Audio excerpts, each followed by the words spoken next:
All my life, the house I lived in, we had some things that we could see, and we heard stuff that wasn't right. So I've been familiar with it for when I was growing up, and then I went into the military, and I come out of the military, and moved here in Savannah in 1992 and began a law enforcement career. And I stayed in law enforcement for a while, and come out of law enforcement, went into private investigations.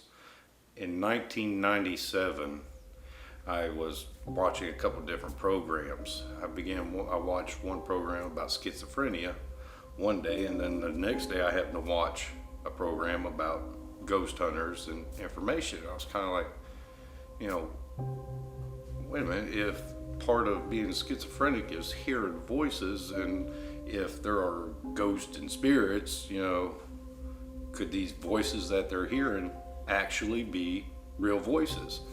So I began studying and reading a little information. I got a lot of my information through articles that have been down through parapsychologists and some of the most well-known parapsychologists and investigators like Ed and Lorraine Warren. Once all that came about, in 1997, I began to go into my first location. I was a private investigator at the time, and I had finished my work in Augusta, Georgia, and there was a place I wanted to go take a look at, so I went by there, and that's where my first encounter was, also my first experience, which was the most scary and most horrific thing I've ever seen.